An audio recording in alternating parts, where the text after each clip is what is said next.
buenas tardes. En nombre de Caro y Asociados del Centro de Estudios de Derecho Penal Económico y de la Empresa, tengan todos ustedes buenas tardes y bienvenidos a esta su casa, en donde vamos a llevar a cabo el 40º conversatorio denominado Efectos del Compliance sobre el Proceso Penal. En esta oportunidad nos place tener con nosotros la presencia del doctor Carlos Arangue Sánchez, profesor y coordinador de Criminología de la Universidad de Granada, España. Ha trabajado como fiscal en la Fiscalía del Tribunal Superior de Justicia de Andalucía durante 14 años, desde el año 1998 al año 2012, y es socio fundador de Arles Abogados Granada.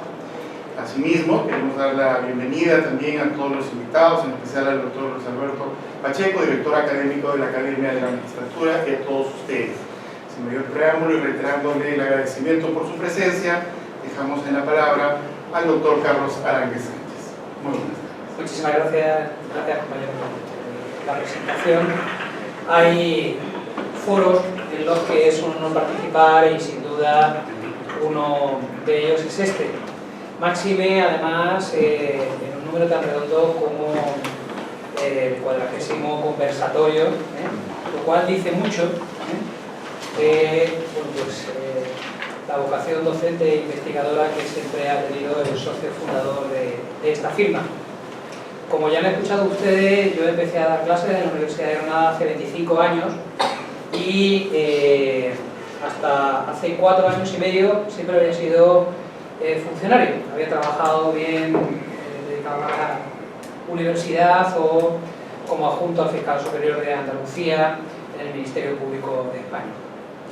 Y estábamos recordando ahora que hace ya algo más de 3 años, en mi última visita a Perú, pues tuve la ocasión de conocer en profundidad este despacho y puedo decir, además, incluso sin ningún tipo de pudor, que es un modelo para el pequeño despacho que estamos impulsando, Arangue Abogados, que se está desarrollando francamente bien, y que junto con el de Mario Ackerman también en Buenos Aires, pues han sido mis referentes en todo, desde la pureza ética hasta la eficiencia en el trabajo.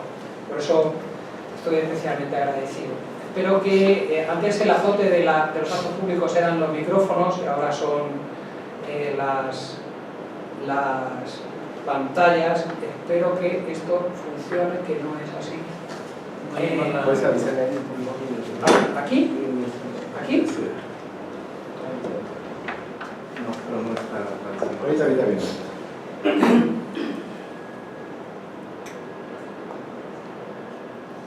Está yendo por teléfono. ¿Perdón? Está teniendo una llamada. Ya. Bien. Entonces,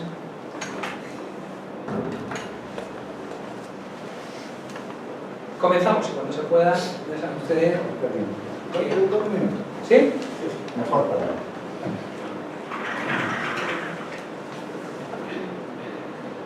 ¿Qué tal la experiencia como fiscal en España? Pues aprendí muchísimo. Es curioso que luego cómo te tratan tus compañeros cuando sales de la fiscalía. Porque efectivamente el trabajo de fiscal tiene muchísima consideración social en España que el de abogado en general, lo cual resulta injusto. A nivel retributivo no es precisamente igual. Pero es curioso las reacciones que tienen. Hay algunos que te tratan como si tuviera sido, en términos de Star Wars, como dice mi hijo, al regreso tenebroso de la fuerza. Y en cambio hay otros que francamente, con los que francamente tienes que incluso tú marcar una cierta distancia porque al contrario, ¿no? Porque entras en su despacho y tienes que, yo siempre tengo la frase de no, visita profesional, porque no distinguen bien entre lo que es lo personal de lo que es puramente profesional. Pero es curioso, yo he sido muchos años fiscal en la misma plaza, cuanto menos te da una ventaja sobre los demás delegados y es el conocimiento. Vale. Imagino que ha sido un caso de todo el tiempo. Gracias, de verdad. Gracias, Carlos. Disculpa la interrupción. Bien, entonces les comentaba que muy brevemente sí me gustaría hacer una referencia al concepto de compliance.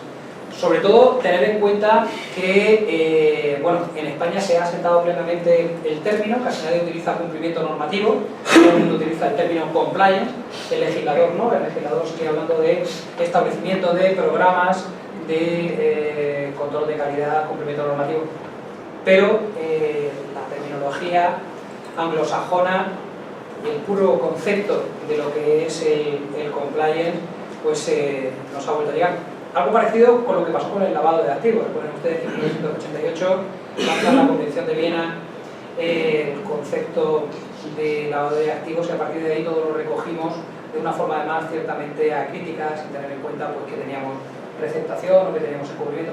Pues algo así ha pasado con el compliance. Lo estamos recogiendo de una forma bastante acrítica, sin pensar que en España teníamos, pues, por ejemplo, no el oficial, el equivalente al compliance officer, pero de prevención de riesgos laborales.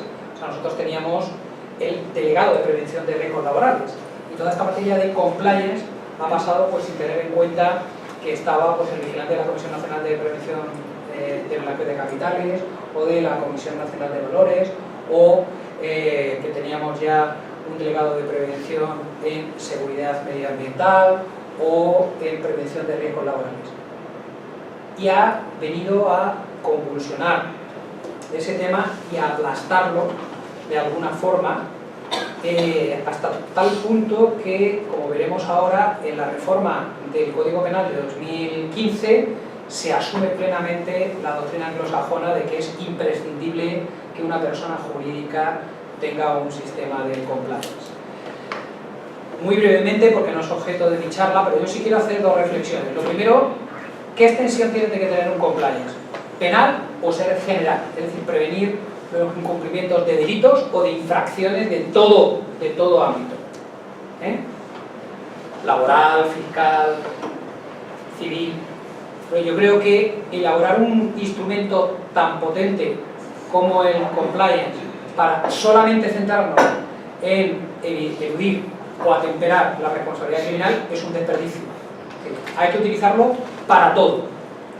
Tanto es así que nuestra empresa, la parte de Arangues Consulting, que comenzó el 25 de diciembre del año pasado, no llevamos ni un semestre trabajando en esta materia, pues ha propuesto que nosotros también analicemos los factores de victimización.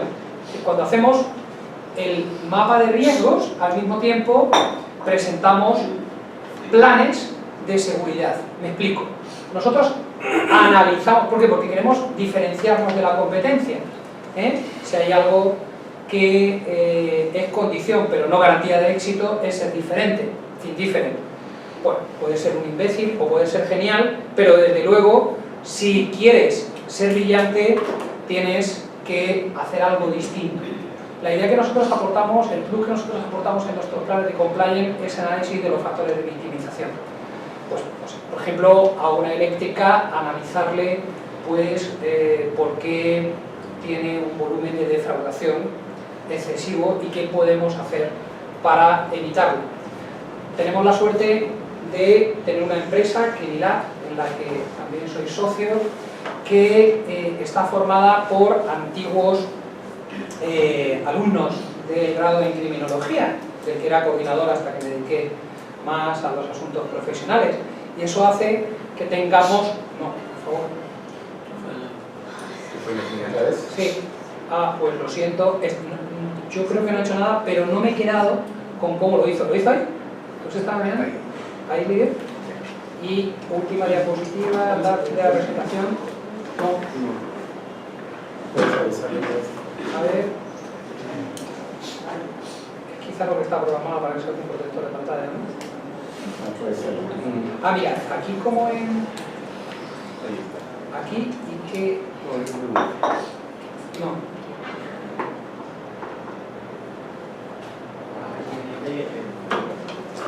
Vale. Seguimos hablando mientras tanto, ¿no? La idea era Sí, vamos por eso, ¿no? Por intentar aportar algo distinto al mercado, ¿no? Bien. ¿Quién debe hacer el compliance? Que eso también hemos hablado precisamente, acabamos de hablar de criminólogos. Existe una guerra abierta entre economistas y juristas,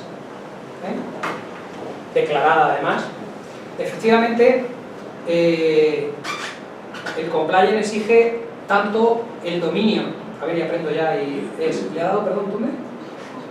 ¿Ha saltado porque salta por el tiempo sin utilizar? Quizá, ¿no? Sí. Sí. Es aquí. ¿Dónde? Acá. Sí. P. Windows P. ¿Y ahora duplicado quizá? No, conectarse. Conectarse y ya directamente el ejemplo. Vale. Ya prometo no molestarle más.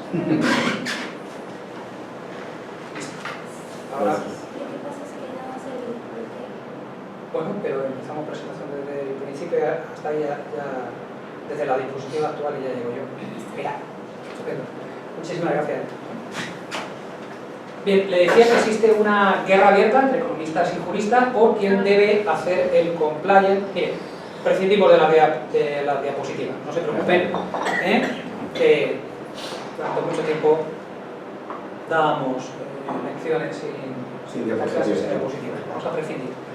Bien, les comentaba que, claro, por una parte hay que conocer los sistemas de calidad y gestión y por otra parte hay que tener una experiencia legal, pero además jurista generalista, porque si nos hemos optado por un compliance amplio, no solamente un buen penalista.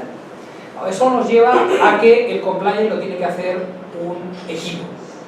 En mi caso, por eso, en Aránguez Consulting me asocié, en ese de Bogotá, me asocié con Enrique Sánchez, que es el antiguo representante de Amaltea, tiene 35 años de experiencia en el sector y que ha hecho muchísimo control de calidad y es un especialista en normas ISO.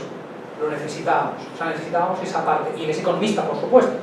Economista, doctor por la Complutense y una persona realmente con un perfil profesional muy vinculado a la experiencia también bancaria del médico y en el control de calidad, ¿no? Pero es que piensen que tenemos que recurrir a expertos en civil, en mercantil, en administrativo, en laboral, para poder complementar también incluso esas áreas del derecho en las que no estamos tan especializados. Los criminólogos también han sido una aportación importante dentro de nuestro equipo. Las habilidades que tiene que tener en la formación, la experiencia en materia legal, en sistemas de gestión, pero sobre todo el profundo conocimiento de las ISO de gestión de riesgos, sobre todo la 31.000, pero también la antisoborno, la 37.001 de 13 de octubre del año pasado. Y para el caso de España, bueno, en general, para por ejemplo el supuesto de Perú, importantísima la 19.600 de compliance en general, pero en España ya tenemos, desde el 17 de mayo, ya tenemos la 19.001, ya tenemos el compliance específico penal adaptado a nuestra legislación. Finalmente, pues la ISO 19.011 para los sistemas de auditoría. Le voy a dedicar un capítulo aparte a la auditoría. Y sobre todo hay algo que hemos cuidado mucho y es que seamos una empresa certificada. Es decir, no sé si en Perú se dice en casa del herrero cuchillo de palo. Sí, sí. Vale, pues eso es también especialmente importante. Es decir, empecemos por ser cumplidores nosotros de toda esa normativa, pero también tener esas acreditaciones. La fase serían precisamente lo que estaríamos en tres fases, ¿no? Consultoría, auditoría y certificación.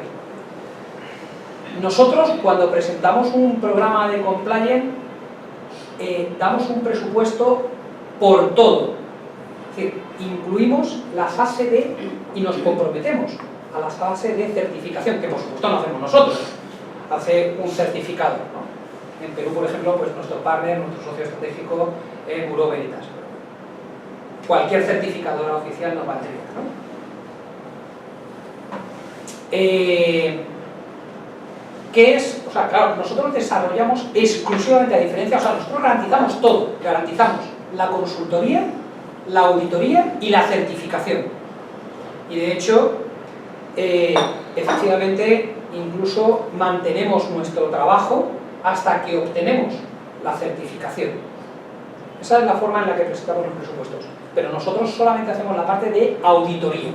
Sé que ustedes me dirán que puede ser un error, que la mayoría de mis competidoras pues hacen auditoría, consultoría y auditoría.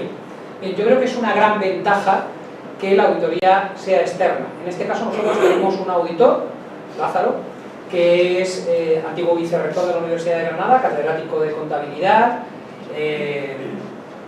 máster en cumplimiento normativo, además por la Universidad de Oxford, y lo que ha hecho es trabajar en colaboración con nosotros, pero colaboramos a través de la Universidad de Granada, de la OTRI, de la Agencia de Transferencia de la Investigación y el Conocimiento, y entonces hay un auditor externo y una institución con 5 siglos de prestigio como es la Universidad de Granada, que avalan el proyecto y le dan también un control de calidad externo, aunque obviamente todas, también la auditoría y la certificadora, trabajamos como un equipo. Muchísimas gracias. Ya no se habla, se está bloqueando. Si no, como está con la batería, tienen que mover el mouse de rote un rato. Entonces, efectivamente,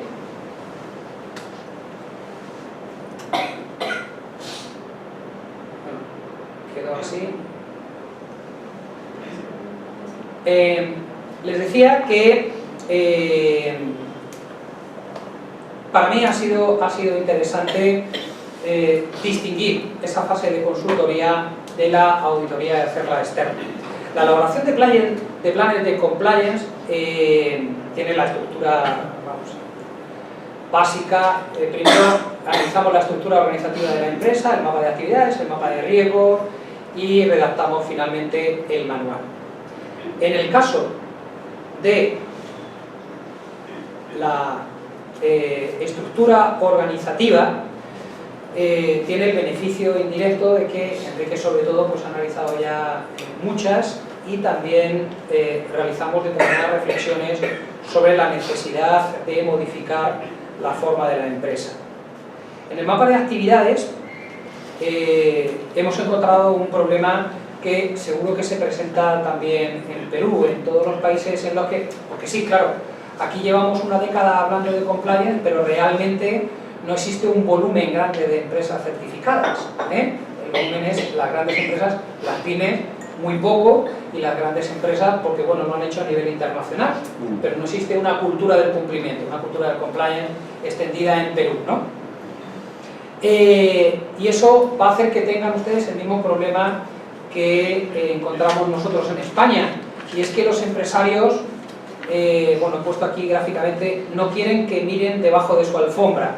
O sea, nosotros decimos mucho esta expresión, a nadie le gusta que miren debajo de su alfombra. El problema es que los empresarios muchas veces cuando realizas el organigrama, la estructura organizativa de la empresa no tiene problema, pero cuando llegas al mapa de actividades, bueno, hay determinados ámbitos en los que una pregunta como ¿se cobra en efectivo? O realizáis esa tarea, o cómo os desprendéis de esos residuos, pues resulta que empieza a ser una pregunta incómoda, cuando realmente lo que trata es de analizarlo técnicamente con absoluto respeto a la confidencialidad, pero ellos saben perfectamente que esa confidencialidad se rompe si adviertes la existencia de un delito, ¿no? Ese es uno de los principales problemas que hemos tenido. Luego en el debate, si quieren, lo analizamos. En el mapa de riesgo ya he anticipado que no solamente analizamos la prevención, sino también los factores de victimización y ofrecemos un plan de protección, quizá es lo más característico de nuestro modelo de compliance, y sobre todo soy un firme defensor de la especialización por sectores. En España la mayoría de las empresas se especializan en todo, obviamente porque fueron las primeras, las empresas financieras, todo lo que es vinculado a la actividad bancaria, pues, la presencia del doctor Vicente es muy oportuna, porque realmente la mayor tradición en España la llevan las empresas vinculadas a lo que sería el blanqueo de capitales inicialmente, a la prevención, perdón, del lavado de activos inicialmente, que después han hecho compliance para entidades financieras. Nosotros queremos especializarnos sobre todo en Latinoamérica, en Colombia y en Perú sería ideal, porque la verdad es que en actividades mineras, ¿no? En empresas mineras, ¿no? Porque nos parece un campo que puede ser muy interesante, ¿no? Nuestro primer cliente colombiano fue precisamente comercializador de oro. La especialización nos parece esencial. ¿Cómo van a ser lo mismo? Es decir, ¿cómo voy a meter los mismos riesgos en una comercializadora de oro que, por ejemplo, en una escuela de primaria? Es decir, claro, en una tengo que atender, no sé, a riesgos muy evidentes como el bullying, como el acoso escolar, e incluso el incumplimiento normativo. Nosotros lo establecemos también para, por ejemplo, el establecimiento de planes para evitar el abandono escolar, el acoso escolar. O sea, es que entenderíamos que eso también forma parte del compliance, nada tiene que ver con lo penal y ni siquiera con el incumplimiento, pero insisto, en esa concepción amplia, de una vez que haces una consultoría general de la empresa, puedes ofrecer muchísimas más ideas, no tienes que limitarte exclusivamente a la prevención de delitos, ¿no? Que es el objetivo principal, no obstante, es lo fundamental, eso sí, ¿no? Pero ¿qué tiene que ver eso, ¿no? Una escuela de parvulitos con una industria petroquímica? No tiene nada que ver, ¿no? Bien, la regulación periódica es particularmente importante y sobre todo al uso de nuevas tecnologías, formas de producción, canales de distribución, nuevos productos, ¿no? Eso es evidente, ¿no? El oficial de cumplimiento, lo esencial es que nosotros analizamos el oficial de cumplimiento, analizamos su idoneidad moral. Esto es curioso. Analizamos no solamente su cualificación profesional, sino su idoneidad moral. Si es una persona, además, vamos a decirlo así, cumplidora. Y eso nos lleva a una cuestión que puede ser interesante, y es que también uno reflexiona sobre si es cumplidor o no. Yo, como estamos en un foro de amigos, porque tus amigos son los míos, voy a confesar públicamente que de los 15 puntos de carnet, ¿ustedes tienen carnet por puntos en la licencia de conducción? Sí. ¿Y cuántos tienen ustedes? 100. 100 puntos, uy, pues nosotros tenemos solamente 15. Nosotros tenemos solamente 15. A mí ahora mismo me queda uno. Eso es curioso porque cuando Enrique analizaba la idoneidad moral del compliance, decía que hay que solicitarle un cuestionario, luego si quieren les paso algunos de los cuestionarios que utilizamos nosotros, y es curioso porque cuando lo vi le dije, hombre, pero los puntos del carnet al fin y al cabo no, porque si una persona infringe reiteradamente las normas de tráfico, también demuestra una renuencia al cumplimiento. Entonces en un momento determinado le dije, me queda un punto, Enrique, digo, no me elimines, no... Bueno, en fin, no seas oficial de cumplimiento, ¿no? Pero eso, buscar la idoneidad ética de la persona sí es importante, que no sea un querulante, que tampoco tenga denuncias, que tenga un perfil realmente de arraigo y aprecio dentro de la comunidad, ¿no? En cuanto a interno o externo, depende del tamaño de la empresa y la formación académica de los trabajadores. A mí me suele gustar una opción mixta, es decir, externalizar parte de sus funciones, pero que sea interno, ¿no? Obviamente, hay muchas veces que se trata de un departamento, un departamento con varias secciones, quería decir que es un órgano colectivo, ¿no? Hay un delegado de cumplimiento, pero hay pues delegado de prevención de riesgos laborales, delegado de prevención de lavado de activos, control interno de calidad, responsable de la asesoría, corresponsable de la asesoría jurídica. En España, el oficial de cumplimiento tiende a ser el propio administrador, porque la normativa lo permite. Es un error, pero lo permite. Si el administrador no tiene la formación académica oportuna, no se lo recomendamos. Ahí también evaluar su idoneidad ética puede ser delicado. Pero sí que la normativa española lo permite, porque nosotros definimos persona jurídica de pequeñas dimensiones aquellas que tienen una cuenta de pequeñas dimensiones, decimos, aquellas que tienen una cuenta de resultados de 11,4 millones y menos de 250 trabajadores. Entonces, claro, la verdad es que muchas empresas pues están dentro de esos parámetros. El oficial de cumplimiento, como ustedes saben, detecta, documenta y actúa. Y ahora sí que es importante, de cara al tema de la responsabilidad, marcar que aquí sí que es fundamental qué se está detectando. Si se detecta la comisión de un delito, ya eso de detectar, documentar y actuar no sirve. Ya sí que hay que detectar, y la única documentación sería la denuncia, la transmisión al órgano correspondiente de que se ha cometido esa infracción. Pero pensemos que nosotros tenemos, o sea, ahora mismo en empresas, incluso los riesgos de compliance van, hemos dicho, mucho más allá del cumplimiento, mucho más allá de lo que es estrictamente legal. O sea, ustedes piensen que en España, por ejemplo, existe un debate actual sobre, seguro que no ha llegado aquí, pero llegará, sobre el despatarre. El despatarre es... ¿ha llegado alguna vez? No, me imagino que no. El despatarre es cómo nos sentamos los hombres y las mujeres, por ejemplo, en espacios públicos, por ejemplo en el metro, ¿no? Ven que la mayoría de los caballeros tenemos, no todos, pero tenemos las piernas abiertas y la mayoría de las señoras tienen las rodillas juntas o cruzadas. Bien, eso ha sido objeto de política de regulación específica en el metro de Madrid, en el metro de Madrid. Y se sanciona a las personas que viajan llevando deslizando el trasero hacia adelante y abriendo las rodillas, separando las rodillas, que normalmente son hombres, se sancionaría con independencia, porque invaden varios asientos y molestan a los de al lado, ¿no? Ha habido una campaña de sanción. Bien, fíjense ustedes que... Sanción moral. ¿Cómo? Moral. No, sanción económica, multa. Claro, obviamente siempre una multa por ordenanza municipal de Madrid. ¿Esto no ha llegado aquí todavía? No. En Europa, pero sería bueno. En transportes públicos.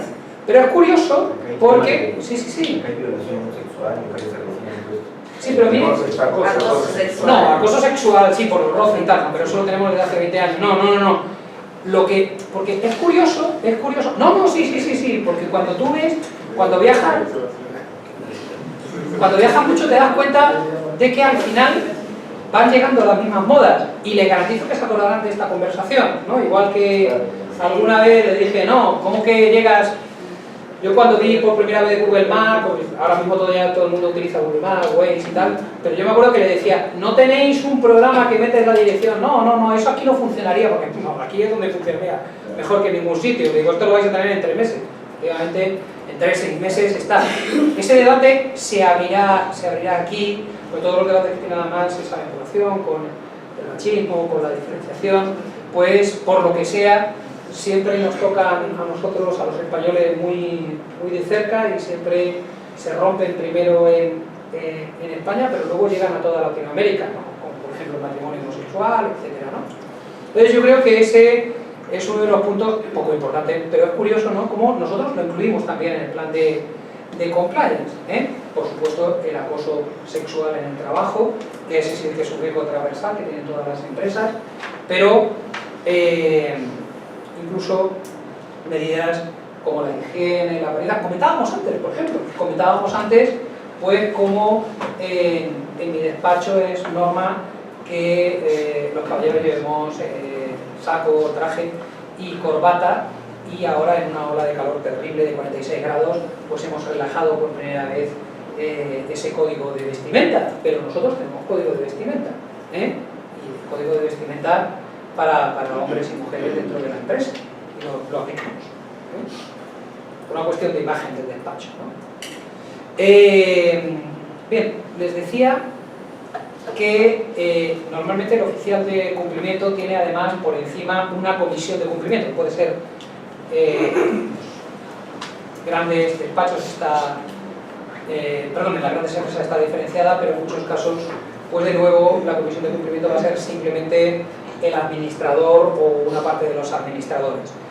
Un órgano supervisor oficial de cumplimiento, a mí me gusta especificarla en el plan de cumplimiento, y lo que sí es muy importante es que la comisión de cumplimiento no cercene, no limite la autonomía del oficial de cumplimiento. Eso sí que lo consideramos esencial.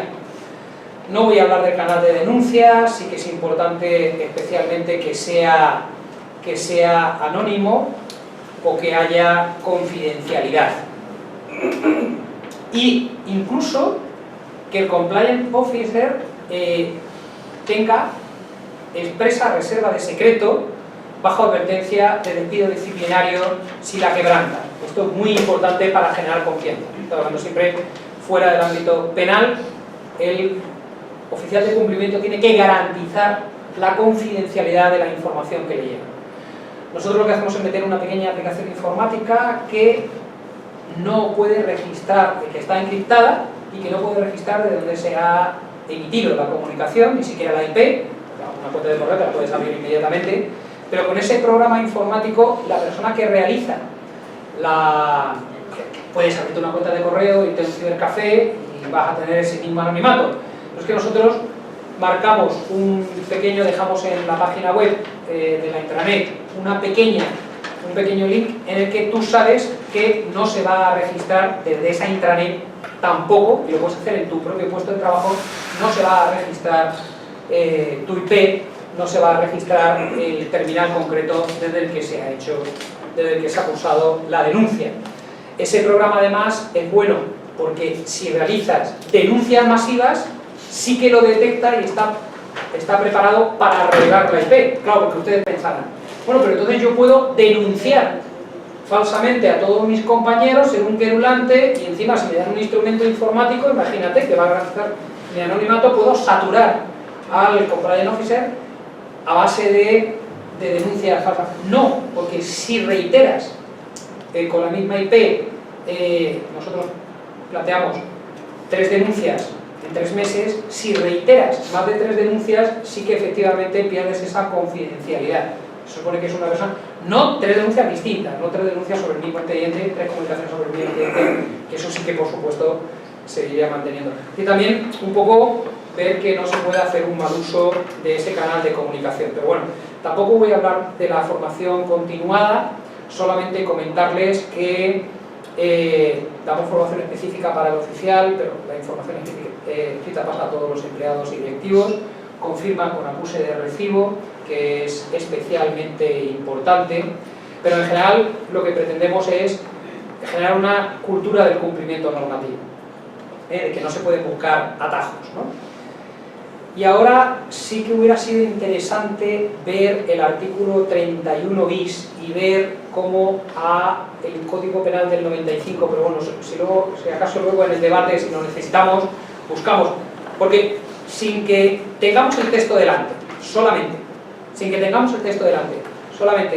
el artículo 31 bis ha sido, saben ustedes, la responsabilidad penal de personas jurídicas, responsabilidad penal, no consecuencias accesorias, sino auténtica responsabilidad penal, al modo de Código Penal francés de 1991 y al estilo de la añeja responsabilidad penal de personas jurídicas de los sistemas anglosajones. Fue introducida en España, cayendo totalmente el principio de sociedad de inquérito non potes, en 2010. Pero la reforma de 2015 se ha caracterizado por plantear la exención de responsabilidad en base a un sistema de compliance. Eso es la novedad. La novedad es que nosotros tenemos, a diferencia de ustedes, pero llegará responsabilidad penal de personas jurídicas y exención por un buen sistema de compliance. Responsabilidad penal de personas jurídicas, pseudo responsabilidad, yo entendía que era administrativa. ¿Qué le llamamos administrativa? Es administrativa penal. Pero has escrito sobre eso, el nombre es administrativa. Pero los efectos son penales. Exactamente. Es penal con el nombre administrativo. Es penal pero con el nombre de administrativa, puramente, ¿no? Puramente. Y sistema de Claro que exención. Gracia Martín no está de acuerdo con lo que digo. No. Para Gracia Martín es como pensar en penalizar los animales o las cosas. Ya. Lo ha dicho respecto a la ley peruana del año pasado. Claro, es que cuesta muchísimo, porque la reforma de la pone administrativa expresamente. Sí, la llamamos administrativa, pero solamente para hacer un paréntesis, ¿no? Se da en el marco de un proceso penal, a instancia del fiscal. sentencia del juez. El sistema de medición de las sanciones es el de las penas. Las consecuencias son exactamente las mismas que las La penas. disolución. Eso. Igual, ¿podemos poner la pantalla completa, perdón? ¿Se puede? Un segundillo nada más. Así, ya está, ¿no? Sí. Vale, eso lo supe hacer. Pero Bien. que ahora ya no hay problema porque la hemos enchufado para que no tenemos... Vale, estupendo, fenomenal, muy bien. Entonces, Muy tacaños, no tenemos... Pero no ahorro y bloquea, sí. un buen sistema de compliance tiene que tener también ese tipo de análisis de cosas, ¿eh? Entonces, lo que les comentaba es que el artículo 31 bis, tal como quedó en 2015, fíjense, las personas jurídicas son responsables penalmente. Bueno, lo primero que tenemos que decir es una obviedad, pero que confunde además no algunos ilustres juristas, porque yo lo sigo viendo en los tribunales. Vamos a ver, yo estoy hablando de responsabilidad penal de persona jurídica. Cuando yo creo una estructura, aparentemente una persona jurídica para delinquir, no es sino una extensión de una organización criminal. A ver, una cosa es que yo me dedique a, a enviar flores desde España a Colombia y tenga pues una empresa que tiene una flotilla de aviones con esa finalidad. Y otra cosa es que yo sea un narcotraficante, quiera meter clorhidrato de cocaína junto a las flores y por eso tengo esa tapadera. Es que respecto a la primera, es decir, una persona, o sea, una cosa es que yo tenga un banco y un empleado, director de una sucursal, realice lavado de activos, y otra cosa distinta es que una organización criminal compre un banco para blanquear. Son dos cosas totalmente distintas, ¿no?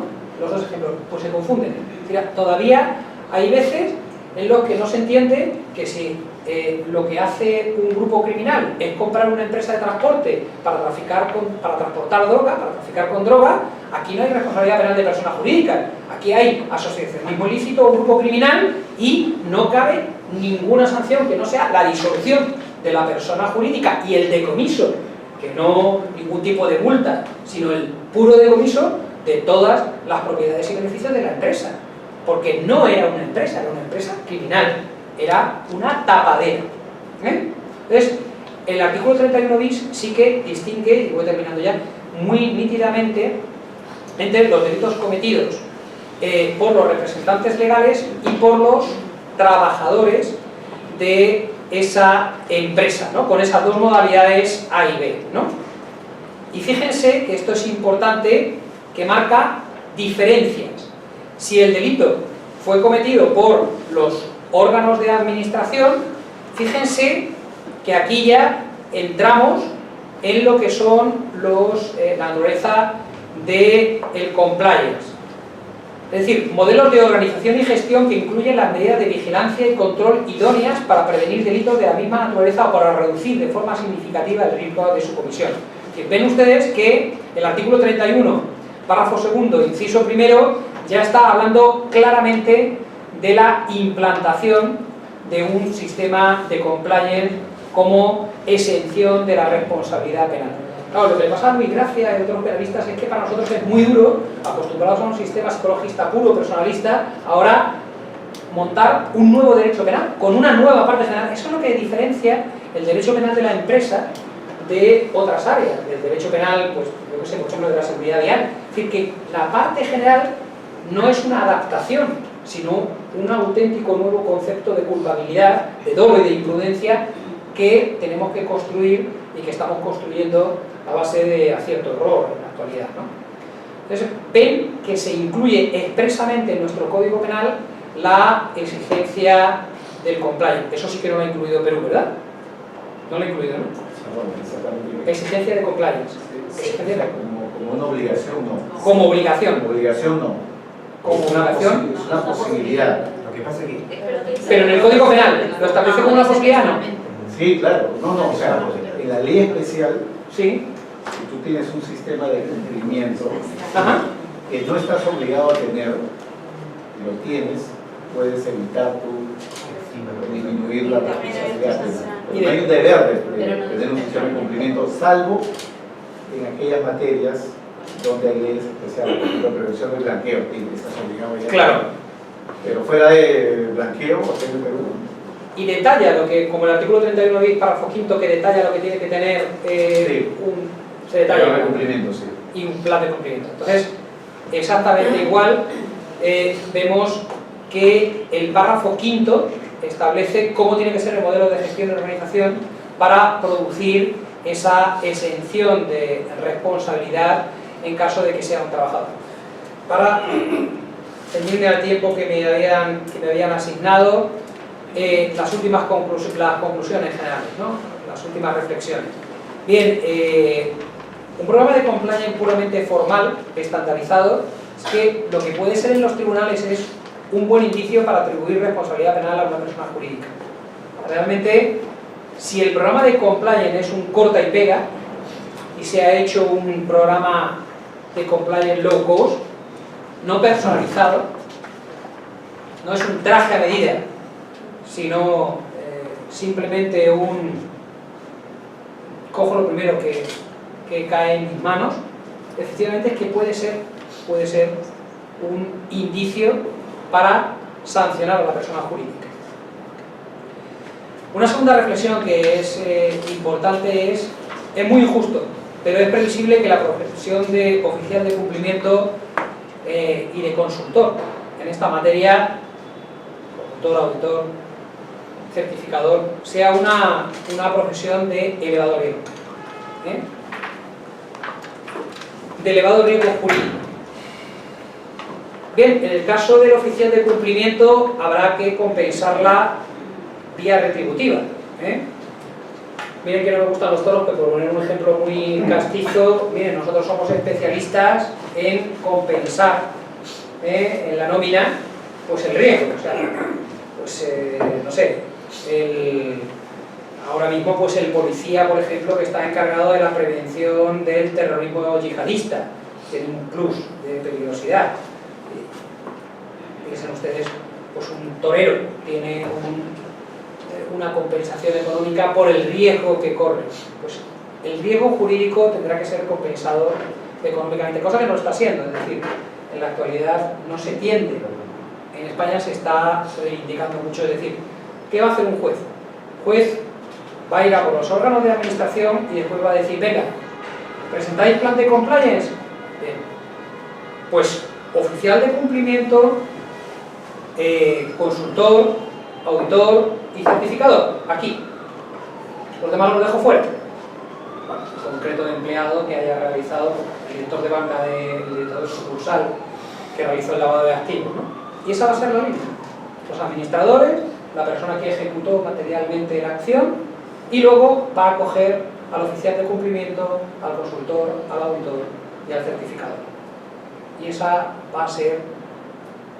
Oh, en nuestro caso, el hecho de estar en el extranjero puede ser una ventaja para trabajar en consultoría. Efectivamente está mucho menos vinculado a la orden de un juez. Puedes entrar en el país y encontrarte con una sorpresa desagradable, pero por lo menos la mayoría de las veces, por mi experiencia en la fiscalía, era hombre, tenías que traer a una persona que estaba en Bratislava, en Eslovaquia. Bueno, intentemos aclarar primero las cosas y luego vamos a por él, ¿no? Porque cuando llegas a la fiscalía, ya también con una reflexión, lo primero que te enseña, además me acuerdo que fue Juan Cobo, el hermano de Manuel Cobo Rosal. Lo primero que me dijo cuando llegué a la fiscalía fue, era un caso de precisamente de un alzamiento de bienes, y había varios, y había un socio que claramente no había tenido nada que ver, ¿no? Y en mi primer borrador de escrito de acusación lo dejé fuera. Y me dijo, no, a este lo metes también, no, pero por determinadas circunstancias. Da igual. Tú piensas que cuando se sienta en el banquillo va a haber una norma que es el culpable es el que no está. El culpable es el que se ha muerto, el culpable es el que está en el extranjero. Entonces aquí los sentamos a todos. Luego ya levantaremos a los que proceden.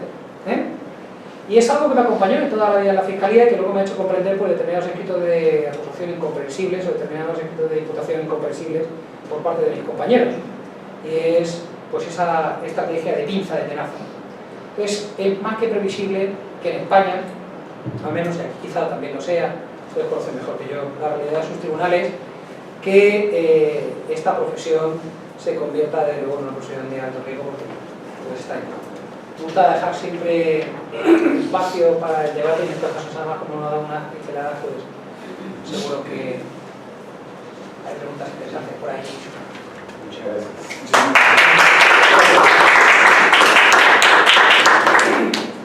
Agradecemos al doctor Ayes por haber compartido con nosotros estas ideas. A continuación, y antes de pasar al bloque de preguntas y comentarios de los aquí presentes, tenemos un bloque de panelistas. Está a cargo del doctor Miguel Reina Alfaro, que es abogado director de Caro y Asociados, gerente de operaciones del Centro de Estudios de Derecho Penal Económico de la Empresa y profesor de la Universidad Ica Garcilaso de la Vega de la Universidad San Martín de Porto, así como del profesor doctor Dino Carlos Caro Cori, profesor de Derecho Penal de la PUC y la Universidad de Lima, socio fundador de Caro y Asociados y del CEP. El doctor Carlos Luis también nos acompaña, quien también tendrá a su cargo intervenir en nuestro panel. En el orden de ideas, de acuerdo al orden aquí establecido, dejamos con la palabra al doctor Luis Miguel Reina. Muchas gracias. En primer lugar, Carlos, la bienvenida a Lima, al estudio. Recordaba ahora que hace casi 10 años que nos conocemos, en el año 2008, cuando estaba en Canadá, precisamente nos tomamos un café a partir de los consensos comunes con amigos. Y en esa época el tema de la responsabilidad de personas jurídicas todavía no era un tema que estuviera dentro de tus tópicos de análisis, ¿no? Ciertamente esto ha tenido que ver seguramente con los efectos de los cambios legislativos en España y entiendo también de esta decisión personal de, ¿no?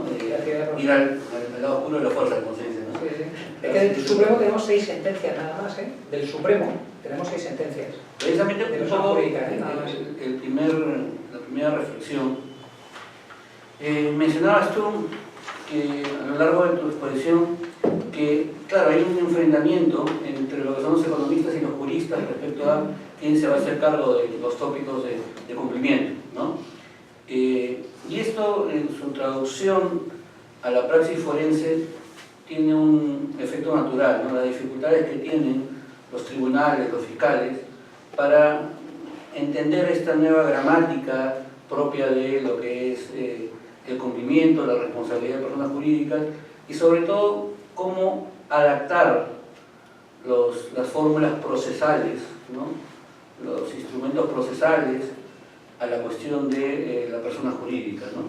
Entonces, por ahí quisiera hacerte algunas preguntas, ¿no? O pedirte tu opinión en todo caso respecto a cómo vienen reaccionando, ya un poco adelantado con la escasez de sanciones o de sentencias en el tema de la responsabilidad de personas jurídicas, pero quizás nos podrías dar un enfoque o dar algunas ideas respecto a cómo se han enfrentado ciertos problemas, ¿no? Por ejemplo, hoy en día, uno de los problemas que se enfrenta es, sobre todo con estos escándalos asociados a corrupción privada, corrupción pública, Odebrecht, Lavajato, cómo es que los tribunales, por ejemplo, reaccionan frente a figuras como la colaboración eficaz. ¿Pueden las personas jurídicas someterse a fórmulas premiales, plea bargaining o las fórmulas similares que podrían existir en España, creo que tiene el proceso abreviado, ¿no? Fórmulas de consenso, ¿no? O de delación, de si esto está regulado, cuál es la praxis, ¿no? Claro que hay una gran discusión porque de hecho informalmente, ¿no? Es decir, sin que exista una regulación expresa, se están admitiendo algunos acuerdos entre Fiscalía y estas personas jurídicas, ¿no? Pero un poco desconectado de lo que es la regulación real de la persona jurídica, ¿no? Me gustaría saber cuál es la visión que tienen en España respecto a estas circunstancias, ¿no? En concreto, cuál es la posición de la persona jurídica, ¿no? En el ámbito procesal, ¿no? Está claro que tiene los mismos derechos que cualquier imputado, pero me interesaría saber cuál es la forma en que se viene implementando eso en la praxis. Has señalado tú también, hablabas tú de esta comisión de cumplimiento, ¿no? Entiendo que estamos hablando de un órgano distinto al directorio, estoy quizás entendiendo eso correctamente. Puede coincidir con el administrador, puede ser una parte del Consejo de Administración o puede ser externo. Pero eso es una configuración legal. o es parte de un diseño que tienes tú en lo que es la propuesta de cumplimiento que tiene tu despacho? No está expresamente regulado, pero claro, es la fórmula de supervisión, pero sin limitar la autonomía, del oficial de cumplimiento. Porque uno de los reproches continuos es un auténtico control sobre la actuación del compliance officer. Entonces, claro, por eso precisamente introducimos esa comisión, para que exista un control, un órgano al que le tiene que rendir cuentas periódicas y que además analiza sus actuaciones. Entiendo que esto será condicionado al tipo de negocio, ¿no? Claro, efectivamente. Al tamaño del negocio, ¿no? Efectivamente, al tamaño del negocio. Si no lo hace el propio administrador. Pero le establecemos un calendario de reuniones periódicas y qué se debe comentar, qué se debe comunicar exactamente en esas reuniones para que exista una comisión que controle al oficial de cumplimiento. Respecto, además de esta primera cuestión que te formulé, respecto al tema de la praxis, te formulo varias y contestamos. Sí. Mencionabas bien que si no se diseñaba un programa de cumplimiento, ¿no? O una estructura de cumplimiento hecha a la medida, ¿no? Sí. ¿No? Y se hacían, ¿no?, estos programas de cumplimiento de escaparate, ¿no? Correcto. ¿No? Para bloquear la responsabilidad a partir simplemente de para ponerlo en la página web. Claro. Puede ser un indicio de responsabilidad en mi caso, ¿no? Correcto. ¿Cómo en la práctica, ¿no?, se viene determinando si estamos frente a un modelo de prevención de escaparate o no? Es decir, ¿cómo funciona el sistema de acreditaciones en España? Esa es la pregunta que te quería hacer. Así que rápido con la certificación, ¿no? Eso. Con las certificaciones. O sea, para empezar, todos los que no están certificados, yo para eso no haga nada. O sea, para que una empresa tenga un sistema de compliance no certificado, que no lo implemente. La pregunta era, ¿eso está así de regulado? No, que está siendo consensuado. Aquí sí que ya hay jurisprudencia menor. Por ejemplo, lo que pasa es que es curioso porque la más llamativa ha sido de club de fútbol. Bueno, alguna de Barcelona o la de Cristiano Ronaldo, imagino que también habrá llegado aquí, ¿no? Pero es curioso porque también otros clubes de fútbol, es que ha habido varios escándalos de este tipo y han tenido mucha influencia mediática. Te lo dejo como y decía claramente el auto, es curioso, porque decía claramente, ¿no? Que decía, muestra de que no existía una auténtica voluntad era que coincidía con otras 30 y tantas empresas y que no había habido ninguna voluntad de certificación y que el auditor era interno, el auditor era uno de los socios de la propia consultora, que no existía ningún problema, o sea, no existe ningún problema legal para que el auditor, o sea, tú en el sistema de consultoría pues pones el auditor con unas características, claro, pero entonces yo pongo a una persona, pues no sé, imagínate en mi caso que yo pusiera a Enrique, y dijera 35 años de experiencia en el sector, ¿por qué? Porque yo 35 años. O sea, economista, ¿por qué? Porque es economista. Hombre, estoy diseñando que lo que hacemos en nuestros sistemas es poner a un compañero también, porque al final todos somos colaboradores, es decir, aquí no vamos a hablar, o sea, pues si he desnudado mi corazón y he dicho que me queda un punto en el carnet, que es de lo que más me duele últimamente, pues no voy a esconderle que, claro, que Lázaro, por ejemplo, la persona que les comenté, el catedrático de contabilidad, antiguo vicerrector y máster de Oxford, que lleva esta materia para nosotros, como auditor externo, es claro, pero trabaja en la Universidad de Granada y nosotros contratamos con la Universidad de Granada. O sea, formalmente Arangues Consulting consulta la auditoría, o sea que él nos conoce y le contratamos siempre con él, pero en un sistema, por ejemplo, la certificación es muchísimo más sólida, porque está avalado por una empresa que realiza el trabajo, una institución académica pública de reconocido prestigio con 5 siglos de trayectoria, una persona con uno de los expedientes, o sea, lo que nosotros evaluamos trabajos de investigación de 5 sesenios, el máximo. Bueno, eso le da una solidez al programa que cuando llega la certificación es muy fácil de obtener. El caso de Osasuna, el problema era que coincidía, que no había sido auditado por un socio de la misma consultora, que Euterio Sesca. Es decir, no sé. Esto evidentemente es objeto de prueba, la idoneidad de la certificación. Claro. Claro, pero si es que figuraba el auditor. Y es como si pues en esta empresa las tareas de consultoría las firmas tú y Carlos las de auditoría. ¿Qué estás diciendo? ¿Sabes? Pero dentro de esta misma, y la firma. La firma no tiene ningún sentido, eso no era una auténtica auditoría. Eso para empezar. Y luego es que no se había pasado por una certificadora para obtener las normas ISO. Claro, bueno, lo que hago es descargar un... O sea, ustedes saben que hay modelos en internet. Y si no, bueno, pues, no sé, simplemente la editorial Aranzadi o Tirán, le doy una clave y tú te bajas un modelo estándar. Claro, eso lo puedes hacer en 5 minutos sin necesidad de visitar el centro de trabajo.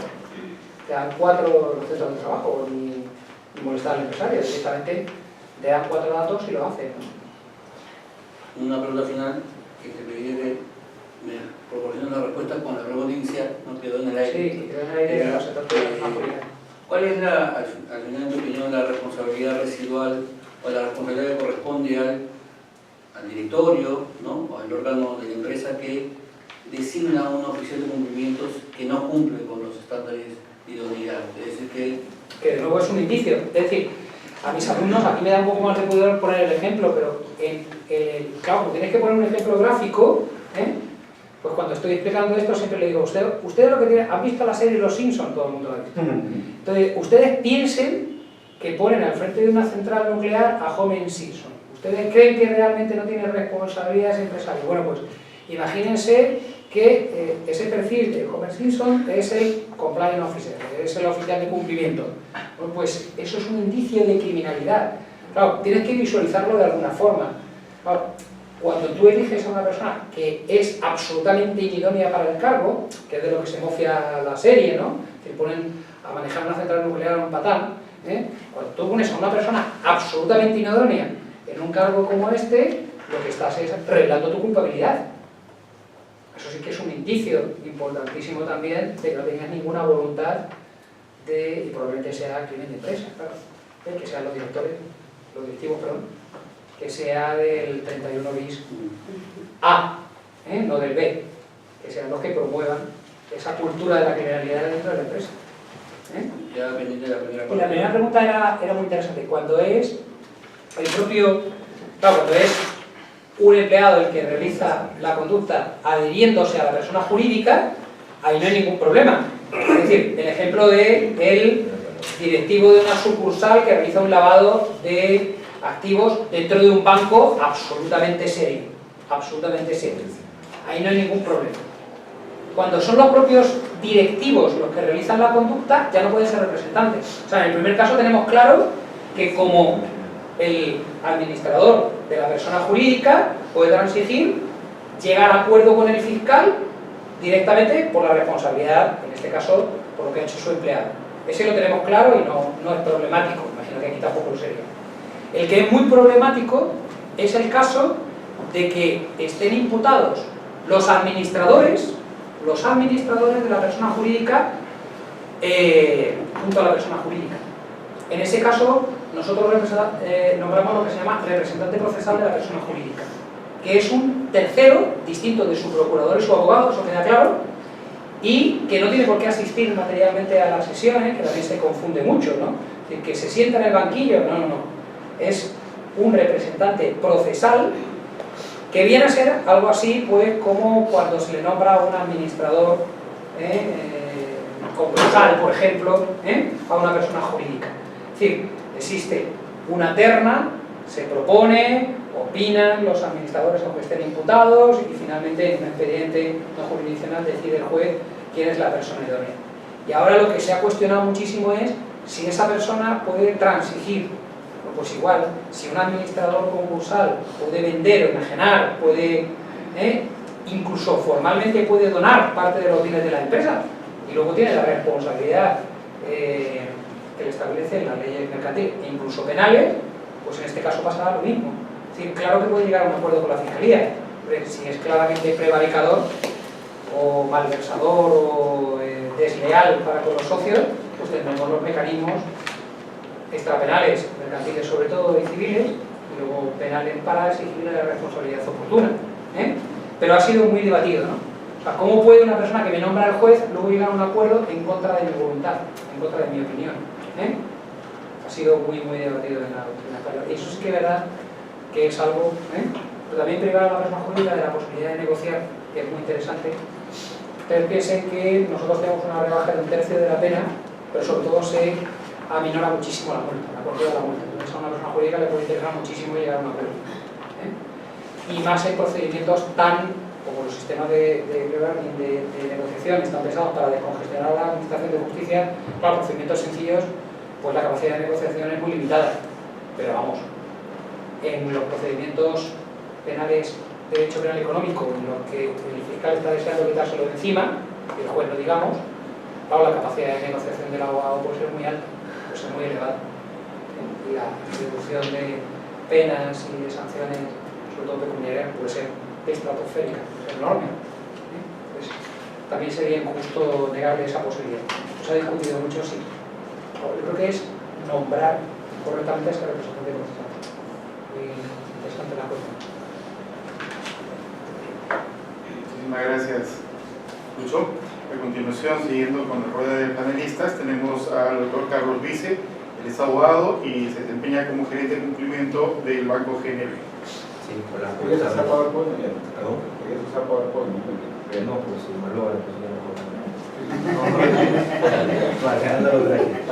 No, gracias al doctor Carlos por invitarme y contarles un poco mi experiencia como oficial de cumplimiento de un banco corporativo. Primero me he hecho recordar la última presentación, la última diapositiva del doctor Carlos también. El riesgo del oficial de cumplimiento es muy alto, ¿no? Y sobre todo acá en Perú, que el riesgo penal. Supuestamente se supone que el nombre del oficial de cumplimiento es confidencial y reservado, así que ustedes por silencio el nombre. Una vez tuve un problema muy fuerte con la prima de Nadine Heredia, la ex primera dama, por un tema del banco. Desde ahí pusimos la orden de que ninguna llamada hacia mi oficina entre, ni ninguna persona entre a ver el banco, porque esta persona quería ubicarme como si ¿quién es el oficial de cumplimiento que me está cortando el negocio y que me está cerrando mis cuentas y que sé yo? Entonces, los oficiales de cumplimiento El gobierno anterior es. el gobierno anterior, sí. Estaban en el poder. Estaba en el poder. Era la primera vez que el esposo de esta señora era congresista, ¿no? Y empezamos a averiguar quién es esta señora. Y lo peor es cómo había dado con mi nombre, ¿no? Un día me llama, o sea, quería buscarme como sea, quería hablar conmigo. Entonces nunca la atendí y el banco no la dejaba ingresar. Y un día entra una llamada a mi anexo que era de que esta señora, ¿no? ¿Cómo había dado con mi teléfono y mi anexo? No tengo idea. Entonces desde ahí ya el banco me protestó un poco más. Quiero hacer un poco de comentarios de acuerdo a la exposición de Carlos. Qué importante que en España exista el término compliance, porque acá en Lima, en Perú, todavía no tenemos esa cultura de compliance, ¿no? Existe el cumplimiento, entonces, pero hay muchas profesionales, hasta abogados que no saben distinguir qué es el cumplimiento laborativo, qué es el cumplimiento normativo. Con esta nueva normativa que está saliendo en el Perú y esta nueva normativa de la responsabilidad de las personas jurídicas, en algo está ayudando, pero sin decir la realidad que por ejemplo, esta norma ha salido porque el Perú está postulando la OCDE, ¿no? No es un tema más de compliance, ¿no? Porque el Perú tiene que cumplir con ciertos requisitos, es que están saliendo últimamente este tipo de normativas para fortalecer a la unidad de inteligencia financiera y otras normas. Entonces, aún estamos en pañales, digamos, en usar un término compliance. Los bancos, no porque yo trabajo en un banco, pero los bancos sí tenemos una cultura muy fuerte de compliance, tenemos inversión, tenemos un equipo. Qué importante lo que tú decías, ¿no? El oficial de cumplimiento puede ser un abogado economista, pero es un equipo que está detrás de uno, ¿no? Porque tenemos los recursos. En mi caso yo soy abogado, pero por ejemplo en mi equipo tengo una ingeniería de sistemas. Me acuerdo que cuando tomé el cargo de cumplimiento hace 3 años, yo trabajaba en HCBC, éramos HCBC, nos produjo un banco colombiano. La cultura de HCBC de compliance era muy diferente, o sea, era una verdadera cultura, ¿no? Como se vive en Estados Unidos, en Canadá, ¿no? Existe verdaderamente un compliance officer para el grupo HCBC, pese a todos los problemas que tenía HCBC en el mundo, que ha tenido, ¿no? Entonces, una ingeniera de sistema, ¿por qué me traje una ingeniera de sistema? Porque cuando me bien entré al área dije, este es un área de analizar datos, ¿no? Teníamos un sistema de lavado de activos que te detecta y si tú no entiendes el sistema, entonces estás en nada, ¿no? El abogado está hecho para conocer las leyes, interpretarlas, que sé yo, y otras cosas, pero un ingeniero de sistema es muy básico. Tengo un economista también en mi equipo que ve las estadísticas y en fin, tengo una gente que me respalda ahí que somos un banco chico, 5 personas, el BSP, imagínate, estamos hablando de 100 personas en el área compliance, el Interbank tiene cerca de 40 personas, es un banco más grande, ¿no? Entonces los bancos sí están. El problema real ahorita en el Perú de lavado de activos son las financieras, las cajas y el sector real, ¿no? Los notarios que no están comprometidos a la verdadera prevención del lavado de activos. Peor aún van a estar comprometidos a implementar esta norma que no es obligatoria, que es la norma penal de la persona jurídica, que más la llamamos administrativamente, ¿no? Otro punto importante es el oficial de cumplimiento, ¿no?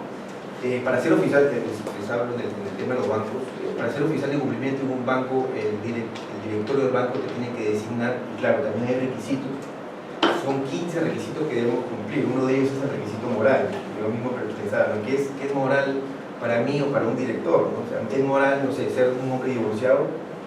No sé, ¿no? O es moral, qué sé yo, tener, pasarte la luz roja, qué sé yo, ¿no? Aparte de eso son requisitos más fuertes que son experiencias, ¿no? O sea, como decías tú, dispararte al pie si pones a un oficial de cumplimiento que no tiene experiencia, al menos en mi sector, la SBS, nuestro regulador nos pide experiencia de 5 años en el sistema financiero. O sea, una persona que tiene un año de experiencia en el sistema financiero no podría ser oficial de cumplimiento, ¿no? En mi caso, bueno, trabajo desde que soy practicante en bancos, entonces tengo más de 10 años de experiencia y no había problema en ese lado. Y era abogado, entonces el directorio me designa y después mi cargo va a la SBS, a nuestro supervisor. Y son 5 áreas de la SBS que dan opinión sobre mi currículum. Y una de las 5 áreas dice que no, la designación no va. Entonces es importante eso porque el regulador se asegura que es una buena persona que va a ocupar este cargo tan importante y el mismo banco también está protegido. Entonces, ante un problema en el banco, el principal responsable es el oficial de cumplimiento. No solamente es responsable laboral o administrativamente, porque bueno, te pueden despedir y vas a buscar otro trabajo. El tema de los oficiales de cumplimiento en Perú es que tenemos una responsabilidad penal, ¿no? Eso es lo más fuerte, digamos. Ahorita tengo una tesis que la voy a presentar a la Universidad de Lima en una maestría que trato de modificar la responsabilidad penal, que está muy interesante, el doctor Caro la ha leído.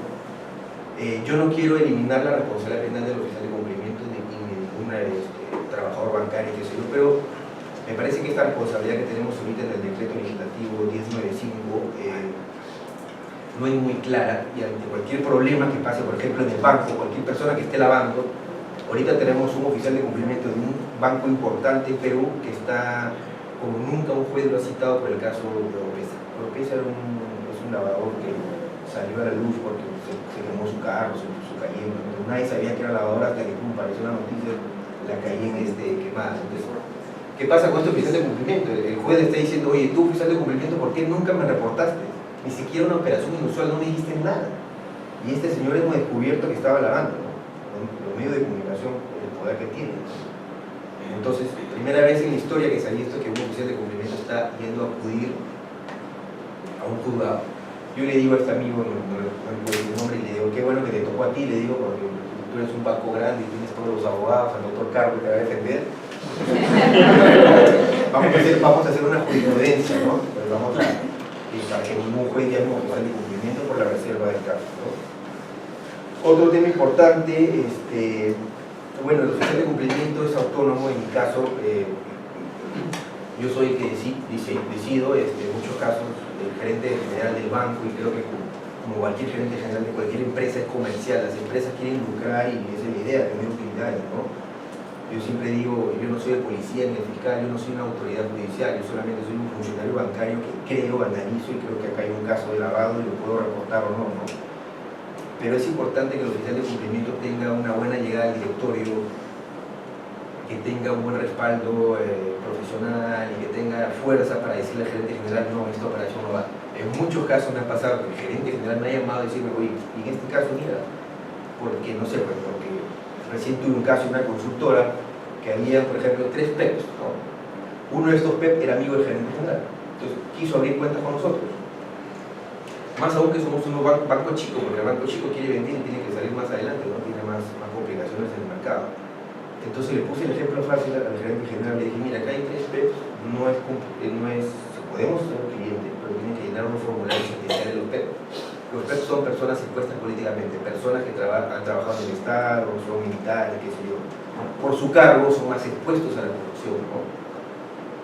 Entonces le puse el ejemplo, mira, estos 3 PEPs, uno solamente tenía problemas de corrupción, justo en el caso de ellos. Entonces, de los 3 tenía uno. ¿Cómo te has dado cuenta? Porque él decía, bueno, pero era político, los políticos cualquiera lo denuncia, los congresistas, ¿no? Era la salida de la decía. Si fuera esa tu idea, le digo, los 3 estuvieran con denuncias, ¿no? Pero en este caso tenemos 2 personas que han sido políticos, uno era un viceministro de transporte y el también tenía un alto buen cargo, y no tienen problemas. O sea, no necesariamente porque eres político vas a tener problemas. El buen político a nadie no lo va a denunciar nadie, ¿no? Entonces en este caso él sí comprendió el ejemplo que le puse y ya no pudimos vincular esta importante consultora. Entonces es importante cómo el oficial de cumplimiento es un trabajo de mucho sentido común, mucho criterio, ¿no? La misma norma no te dice que es una operación inusual y te lo deja a cargo del oficial de cumplimiento. Eso también es muy ambiguo, porque después un juez te puede decir, oye, yo creo que acá sí hubo lavado de activos, acá sí hubo una operación sospechosa y tú no me la reportaste. Y como no me la reportaste, vas a ser responsable penal. Entonces es muy delicado esos temas, ¿no? Importante, he tomado nota sobre el tema de este canal de denuncias, que si no lo tenemos ahora, lo voy a poner en práctica. Y nada, si tienen preguntas, por favor, me puedo explayar muchas cosas, contar la historia. Los oficiales de cumplimiento tenemos un buen regulador, es importante la otra cara, ¿no? El regulador, tenemos la SBS, la Unidad de Inteligencia Financiera, que son 2 reguladores que siempre están encima de nosotros. Cada 3 meses tenemos que emitir informes, tenemos un programa de trabajo, tenemos un plan de capacitaciones muy importantes, tenemos un plan de capacitaciones para implementar dentro de los trabajadores esta cultura de la prevención, no solamente la prevención de lavado de activos. Ahorita que me acuerdo, un tema importante que se nos viene en la coyuntura actual es quién va a tomar, por ejemplo, la rienda de esta nueva ley, ¿no? Hace unos meses salió una ley bancaria que era la ley de la gestión de riesgos, gestión real de riesgos, que hablaba del buen gobierno corporativo de los bancos y todas las empresas que listan en bolsas. Entonces, cuando vienen este tipo de leyes, pero no dicen que la tiene que ver el área de riesgos o el auditor, todo el mundo, yo no la tengo que ver. Entonces, eso es lo que está pasando ahorita en la coyuntura bancaria, digamos.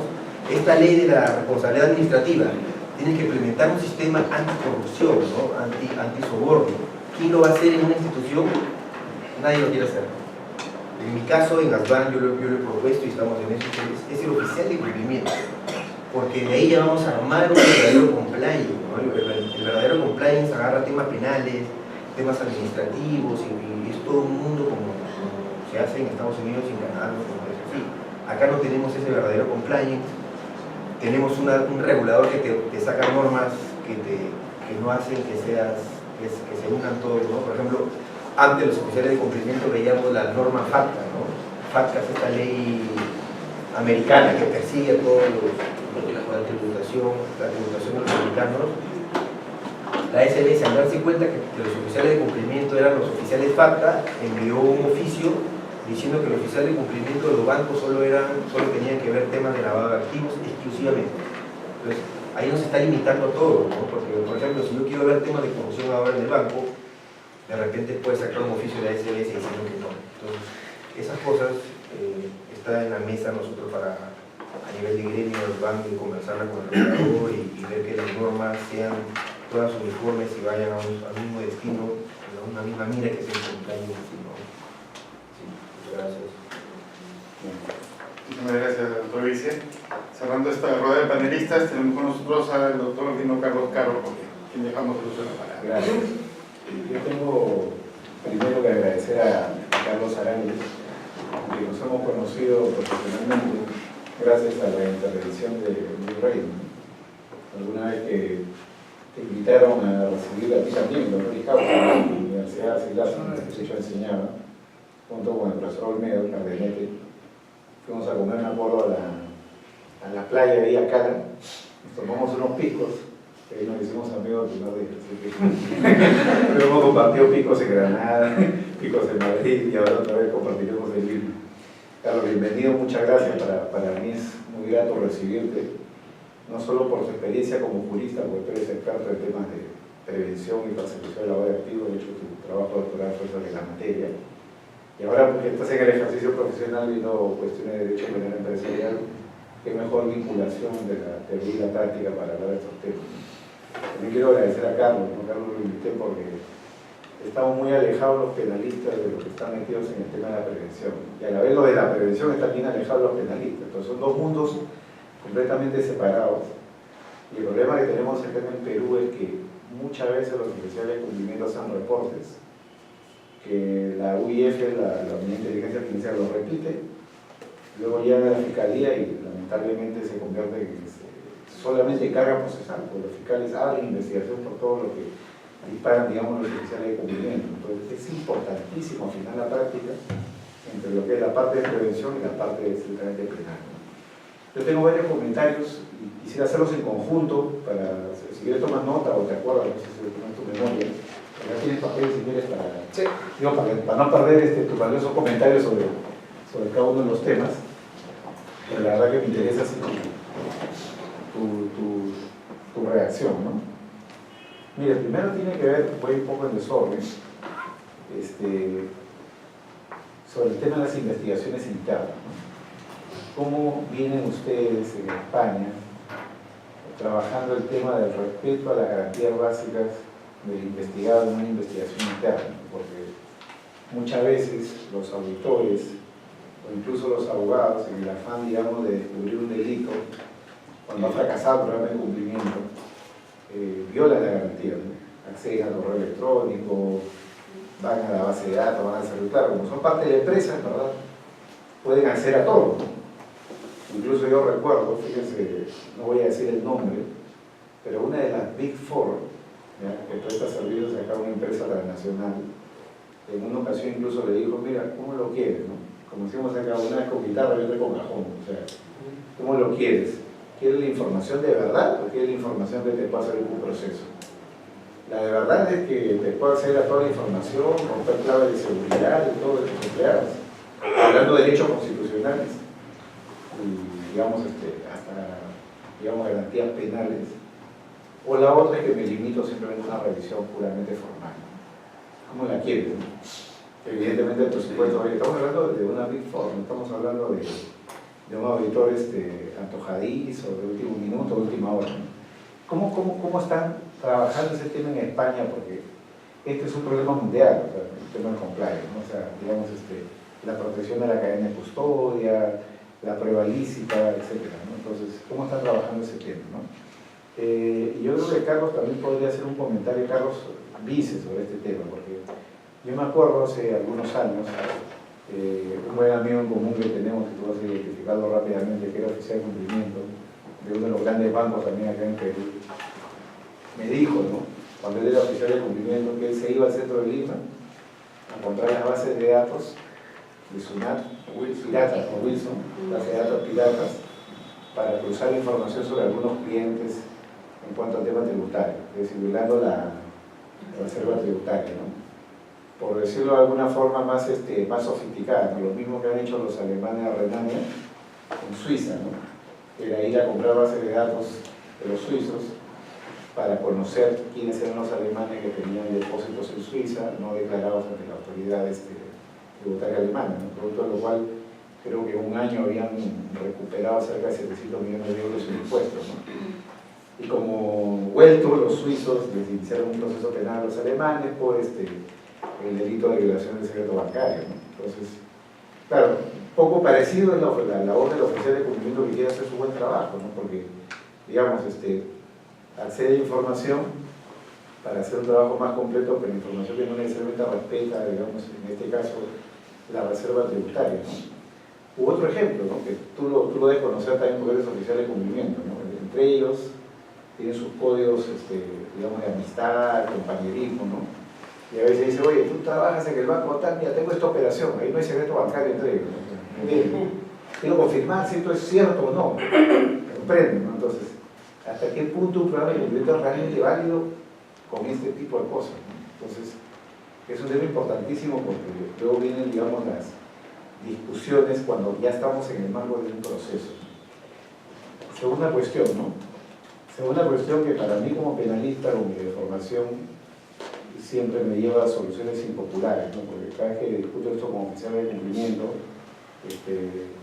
me imagino que ellos tienen mucha gana de no volver a hablar conmigo por lo siguiente, ¿no?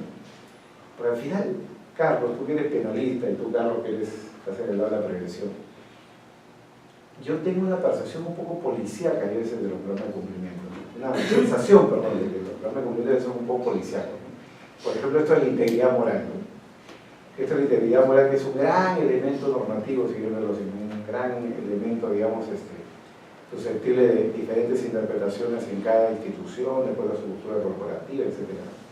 Para uno, uno que está con un proceso de divorcio puede ser pues, falta de idoneidad moral, ¿no? Para uno que tiene deuda alimentaria puede ser falta de idoneidad moral. Para otro que haya conducido en estado de ebriedad puede ser falta de idoneidad moral. Para otro que tenga una demanda laboral de su empleada puede no ser un problema de idoneidad moral, ¿entiendes?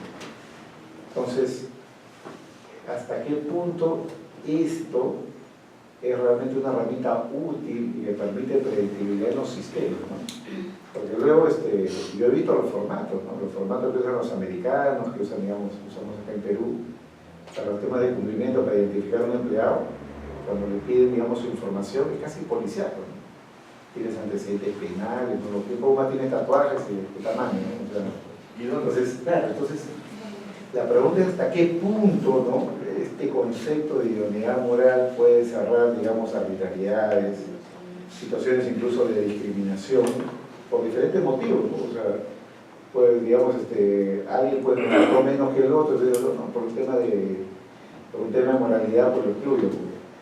Y además, en el derecho penal en particular, el tema de la moralidad, pues creo que ya hemos hecho un esfuerzo muy importante en los últimos 50 años por sacarlo del discurso penal, ¿no? Bueno, entonces, ¿hasta qué punto hay algo de policía con esto y hasta qué punto eso, si fuera policíaco, es válido, ¿no? Otro tema, cumplimiento y las empresas pequeñas y medianas. No todas tienen plata. Como yo escribí el otro día un pequeño artículo, acá te hace un programa de cumplimiento de $5.000 hasta también $1 millón, es una transnacional. Claro, el que no tiene plata tiene los elementos que pueda de cumplimiento, ¿no? Tiene algo, no tiene nada, ¿qué es lo básico, ¿no? El modelo de cumplimiento. Porque acá en Perú, por ejemplo, la ley dice, la ley que entra en vigencia en enero dice que podrá haber una disminución de la sanción para la persona jurídica si es que se demuestra que la persona jurídica tiene algunos elementos básicos del modelo de prevención. Algo así como una legítima defensa imperfecta, ¿no? O incompleta, ¿no? Es decir, que no te excluyo de sanción, pero te la reduzco en la medida que existe el presupuesto básico del programa de cumplimiento. Que la legítima defensa siempre es la agresión ilegítima. En un programa de cumplimiento, ¿cuál sería? ¿No? Tener el mapa de riesgo, tener el oficial de cumplimiento. ¿Cómo podríamos entender eso, ¿no? Porque yo entiendo cuando tú dices, Carlos, que si inviertes plata y haces el esfuerzo y no lo certificas, pues mejor no hagas nada, claro, pero eso es tal vez viendo el tema muy forense, ¿no? Porque si en verdad uno quiere hacer prevención, de acuerdo al tamaño de la organización, de acuerdo, digamos, al tipo de negocio que tienes, puedes empezar haciendo prevención sin necesariamente tener un programa de cumplimiento, digamos, certificado como tal, ¿no? Y de repente puede ser incluso muy funcional, muy útil, etc. Por ejemplo, acá Carlos y yo tenemos un amigo en común que es notario, muy reconocido, ¿no? Próspero, además próspero notario, ¿no? Que es sujeto obligado a la prevención del lavado de activos y él es especialmente escrupuloso en las cosas que hace. O sea, digamos que tiene un negocio que no es unipersonal, pero es un empleado trabajando para él, que es particularmente cuidadoso de cada papel que firme, de cada situación que se emite, ¿me entiendes? Claro, yo estoy seguro que él no tiene ningún modelo certificado, ¿no? Y hace cumplimiento, y de repente ni siquiera se da cuenta que hace más cumplimiento de lo que disculpen el ejemplo doméstico, pero así se puede comprender un poco mejor las cosas. Otra pregunta acá, ya muy dogmática. Si para ti existe un deber de garante o no aparte del oficial de cumplimiento, ¿no? Porque, claro, el oficial de cumplimiento está expuesto, ¿no? Está expuesto cuando tú lo veas como un pararrayo, ¿no? O sea, si yo lo veo como pararrayo del oficial de cumplimiento, que era como se le veía acá al principio de los 2000, en materia de prevención de lavado de activos, Entonces yo puedo decir, claro, si mañana hay un caso de lavado, pues te corresponde ser el oficial de cumplimiento, pero digamos, con la regla de imputación ya eso no es así, ¿no? Entonces, y ya hay un debate luego muy dogmático, no sé si el oficial de cumplimiento de verdad tiene, digamos, un deber de garante frente a la evitación de situaciones de lavado de activos al interior de la organización, o tiene simplemente un deber limitado por delegación a ámbitos concretos de la organización, porque finalmente el efectivo o la efectividad para el cumplimiento no depende solo de él, sino en verdad de toda la organización, ¿no? Ya, ahí para el debate. Otro tema, ¿no? Muy europeo, ¿no? Modelo europeo versus modelo americano, nemo, tenetur y persona jurídica, ¿no? O sea, la persona jurídica en un proceso penal tiene derecho a guardar silencio, tiene derecho a no entregar información a las autoridades. El nemo tenetur en España es duro respecto a la persona jurídica, porque una persona natural, digamos, se puede escudar en el silencio, una persona natural incluso se puede escudar en la no entrega de información y decirle, tu fiscalía pruébame la imputación, ¿no? Pruébame los cargos y yo me defenderé si quiero o no quiero y de la manera que quiero, ¿no?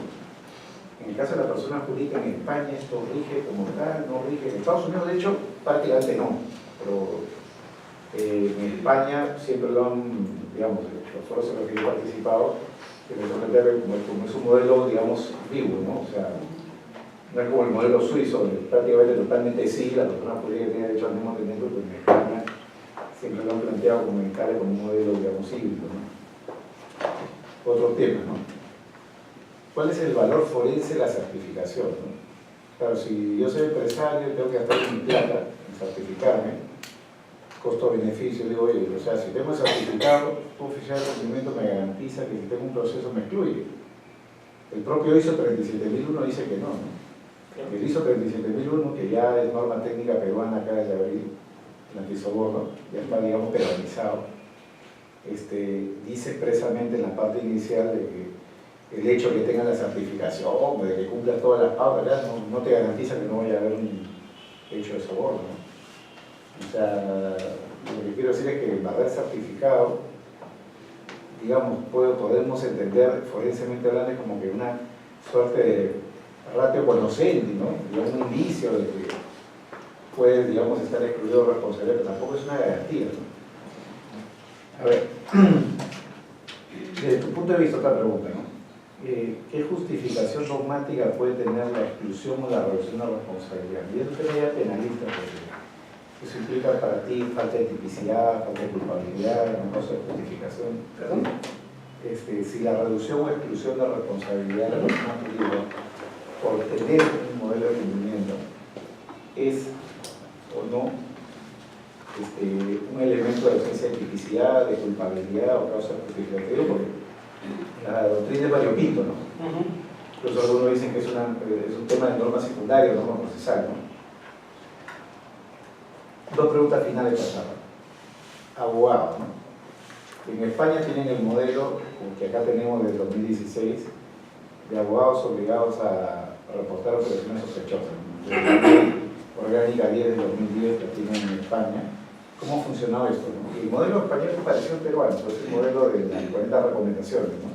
20 y 21 del GAFI, según el cual los abogados son sujetos obligados en determinados ámbitos, inmobiliarios, financieros, ¿no? En el ámbito corporativo. El modelo es más o menos igual acá. Incluso la norma es tan cínica, la peruana, que dice que si eso implica violación de... Esto no debe implicar nunca violación del secreto profesional. ¿Cómo funcionó esto en España en los últimos, digamos? De la responsabilidad de la No, el cumplimiento del deber del abogado de reportar operaciones sospechosas. Acá está bien reacio ese tema. Claro. Y por último, solo un dato, como dato, ¿no? Cuando se refiere a la responsabilidad oficial de cumplimiento, se refiere a algo que hemos comentado en algún momento. Acá en Perú, en materia de lavado de activos, hay una norma que habla expresamente, digamos, el delito de emisión de reporte de operaciones sospechosas, ¿no? Y yo siempre a mis amigos que son oficiales de cumplimiento les digo, este es el terror que no es terror, el terror simbólico, porque en verdad podrá haber alguna denuncia, algún proceso, pero condenado de Dios, ¿no? O sea,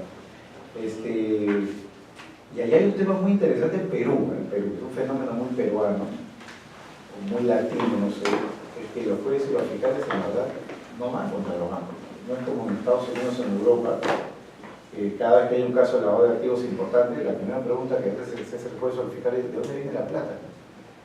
Acá un poco que partimos del hecho de que la plata que viene del banco ya viene limpia, ¿no? Claro, pero finalmente sí hubo un lavador que el sistema falló en algún momento, ¿no? Claro, todos son sujetos obligados, pero eso no es una presunción de... Es como el tema de la sangre contaminada por VIH y una transfusión. Bueno, en algún momento de la cadena se contaminó. ¿En qué momento se contaminó? Entonces, eso que en Europa o en Estados Unidos lo tienen muy claro, pues en Iberoamérica, digamos en Latinoamérica no lo tenemos tan claro, ¿no? Y por eso que no hay juicio contra los bancos, o sea, contra los banqueros no hay juicio, no hay proceso prácticamente. Y si los hay de manera, digamos, colateral, o a veces por temas en verdad tontos, ¿no? Como el otro día que tenían denunciado, hablé con la gerenta legal del BCP, que es el banco más importante de acá, y tenían a todo el directorio y a los gerentes denunciados por lavado de activos en Arequipa, pero por una tontería, no por un tema realmente de lavado, sino porque como parte de una estrategia de negociación con el banco, un cliente había denunciado a todo el directorio por lavado. Entonces, al final del día, esta norma sobre la responsabilidad por omisión de reporte de operaciones sospechosas es una norma más decorativa, un terror para los oficiales de cumplimiento, porque ellos sienten que es la espada de Damocles sobre ellos, más aún desde el 2012, que se incluyó la fórmula culposa para la sanción. Ya, en España no tienen, en España lo que tienen es la responsabilidad por los capitales, da igual quien sea, ¿no? O sea, no hay un tipo penal específico. Pero tenemos que mantener el prudente. Sí, claro, sí, desde luego. Bien, mis comentarios para... Los dos pueden reaccionar. Sí, necesito un auténtico examen. Vamos... No, disculpen, pero estoy tratando de ver No, interesantísimas y además muy sugerentes y muy complejas cuestiones. La primera, la violación de garantía de las investigaciones internas, bueno, genera una jurisprudencia además divergente, caótica. La última que he conocido, que te la voy a mandar, es el caso en el que, bueno, nosotros para poner balizas localizadoras en los vehículos se necesita orden judicial, que normalmente es posterior a la ubicación, pero la policía puede poner balizas localizadoras, es decir, puede poner un sistema de localizador en un vehículo, pero siempre en las 24 horas siguientes tiene que dar cuenta a un juez, al juez de garantías, al juez de instrucción, le llamamos allí, de que ha colocado esa baliza y por qué. Pero lo puede colocar en un coche. La fuerza de cuerpo de seguridad dando cuenta posteriormente. El caso era el sujeto que era un repartidor en este caso de comida a domicilio, que se sospechaba que traficaba con drogas. Se sospechaba. Entonces le ponen en el vehículo, que no es el suyo, que es lo importante, que no es de la empresa, que es el suyo particular, porque muchos repartidores de comida rápida van con su propia moto, con su propio vehículo, le ponen un localizador. Porque la empresa tiene la sospecha de que reparte droga junto con la comida. Se la pone la empresa. Se la pone la empresa. Privada. Y efectivamente se abre una investigación que acredita, en base a esa prueba posteriormente, que este sujeto había realizado determinadas entregas de lo que nosotros llamamos menudeo, de pequeña cantidad, en este caso de revuelto, cocaína con heroína.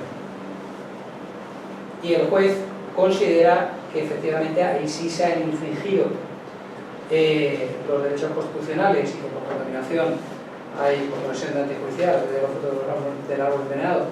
Directamente no se debe admitir esa prueba porque ha sido realizada en violación de garantías constitucionales por haber puesto la baliza en el vehículo de su propiedad, no de la empresa.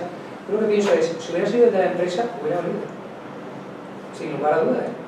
Si hubiera sido el ordenador de la empresa el que, en el caso en el que introduces el programa, los medios, es curiosísimo, porque yo entiendo de todo el razonamiento que aquí lo que efectivamente consideran como que tú utilizas tu vehículo para trabajar, pero que es tuyo. Y por tanto las garantías son tuyas, y la baliza se debiera haber puesto con autorización judicial y por la policía, no por la propia empresa. Pero es un tema curioso, esa es la única sentencia que conozco del caso, y la verdad es que es cierto, las empresas tienen la posibilidad de todo, ¿no? De estar grabándonos ahora mismo en el interior. La idoneidad moral, lo hemos hablado mucho, ¿no? De la idoneidad moral, y he puesto el ejemplo y tal. Lo del divorcio nosotros ni lo mencionamos, o sea, claro, si en España los divorciados no pudieran ser oficiales de cumplimiento, no habría oficiales de cumplimiento. Lo de los tatuajes me llama la atención, porque nosotros... Pero si alguien se ha divorciado 3 veces, por ejemplo, yo recuerdo un caso, una vez de una empresa... Pues significa que le gustan mucho a las mujeres, pero no se las ve, ¿no? Por el matrimonio. Pero no... O sea, yo cuando decía, no... ¿Quién era? Mucho más, ¿no? Que decía, era... No, cállate. La principal causa del divorcio es el matrimonio, ¿no? Evidentemente no. Pero eso ni lo analizamos. Ha puesto un tema muy curioso, que es el de los tatuajes. Es que en España se puede restringir el acceso a determinados puestos en base al tatuaje, y decimos porque identifica muy claramente a la persona y tal, pero realmente es una cuestión de recurso estética. En España, por ejemplo, no puede ser esa lista. Es que yo, por ejemplo, una empresa, esta minera del oro, desde blanqueo de capitales, lavado de activos hasta delito contra el medio ambiente, ¿por qué voy a tener yo que denunciarlo? Es igual que si soy un perito y lo que hago es un preestudio para luego no avalar el dictamen, para no presentar la opinión experta. ¿Por qué? Porque no coincide. Cobro mi trabajo previo, facturo mi trabajo previo y, por supuesto, no delato. Esto o se lo dices al cliente, o esa enorme desconfianza que había, ¿se acuerdan lo que dijimos, ¿no? De mirar debajo de la alfombra? Es terrible, ¿no? Entonces yo eso sería un poco lo que marcaría, ¿no? ¿Era eso lo que preguntabas? Sí, perfecto, precisamente eso. Era eso, ¿no? Sí. Gracias. Agradecemos nuevamente a la doctora Aranguez y a la rueda de panelistas por su intervención y los comentarios que nos han compartido, y en consecuencia pasamos a la siguiente etapa, que es el intercambio con los asistentes que deseen hacer las preguntas correspondientes. Todas en paquete, ¿no? ¿Qué hay preguntas? Si hay preguntas, ¿alguien una inquietud? Si no hay, pues estuvo breve. ¿Alguna pregunta, chicos? Yo tengo una consulta. Bueno, yo empecé en el mundo de compliance desde hace 4 años y medio. Empecé en Siemens, que bueno, es una empresa que fue precursora de un gran escándalo en el 2007. Y sí, lo recordamos muy bien los penalistas. Digamos que Siemens fue una de las primeras empresas que decidió implementar el programa de compliance y crear los controles, y bueno, de ahora en adelante ellos tienen un programa muy robusto. Actualmente estoy de compliance officer en Fresenius, que es Fresenius Medical Care, que es una empresa del sector salud líder en máquinas de diálisis para enfermedades crónicas renales. Entonces este sector es totalmente distinto al de Siemens, porque el de Siemens, bueno, te vende tomógrafos, también tiene sector salud, pero más se dedica al sector de industria, energético, power and gas. Entonces los riesgos son totalmente distintos, y acá, al encontrar que existen riesgos que obviamente van directamente a que hay una afectación a un derecho humano, que la salud, me pasa que es una empresa que al no tener el programa de compliance desde un inicio, sino que recién lo tienen desde hace 2 años, no entienden el impacto de decisiones en el negocio y consideran que el compliance no es un amigo, sino es un stock para vender. Es algo que de verdad es muy frustrante, porque en lugar de sentir que ellos consideran que vamos de la mano, ellos consideran que muchas oportunidades legal sí les dan la oportunidad para hacer los negocios que ellos quieren hacer. Y mi consulta es, ¿cómo es el caso de que muchos compliance officers, si bien es cierto, tienen el background de legal y muchos somos abogados? ¿Cómo de verdad te puedes parcializar? Yo me parcializo personalmente porque he tenido un pasado de compliance y sé qué es lo correcto a pesar de que la norma, o qué es lo incorrecto a pesar de que la norma me diga que es correcto. Pero en muchas oportunidades tenemos abogados que te dicen, bueno, sí, o sea, la ley no te impide de que invites a un visitador médico a Hawái, para que pueda estar en el Congreso de Nefrólogos, entonces invítalo. Pero obvio nosotros podemos tener políticas, ¿no? Pero son políticas internas, que al final, obviamente, un gerente va a decir, ah, pero no hay impedimento legal. A mí mi legal me está diciendo que sí puedo. Y al final compliance siempre va a ser una recomendación.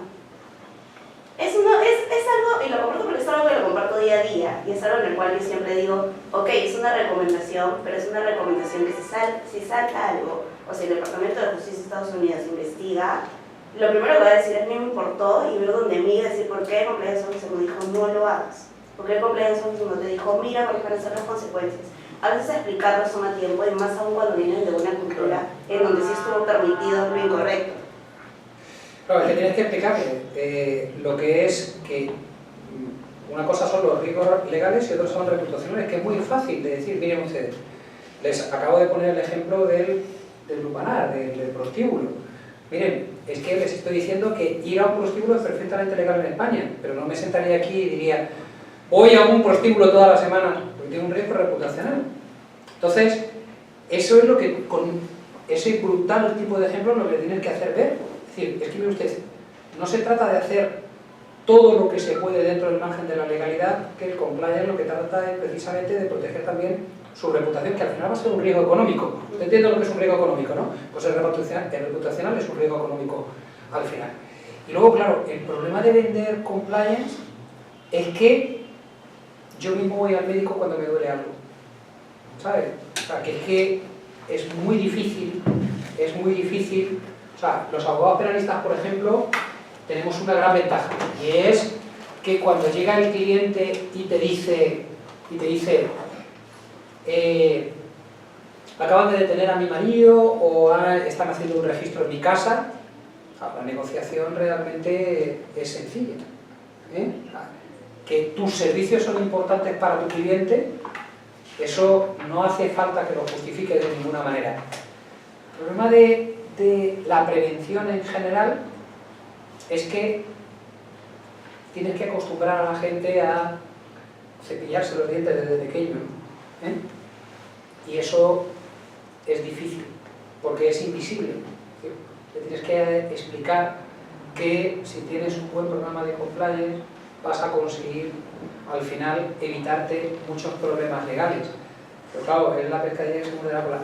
Si no los he tenido al final, a lo mejor es que nunca han existido, ¿no? Y existe esa desconfianza, ¿no? Dentro de la cultura del compliance, que decíamos que el cumplimiento normativo, que pues al final será avanzar en ella, y yo creo que tarde o temprano va a haber unos estándares de calidad y no vamos a poder contratar, o sea, las empresas que no tengan esas certificaciones no van a poder contratar con la administración pública, con grandes multinacionales, y al final por esa vía se va a imponer a la fuerza,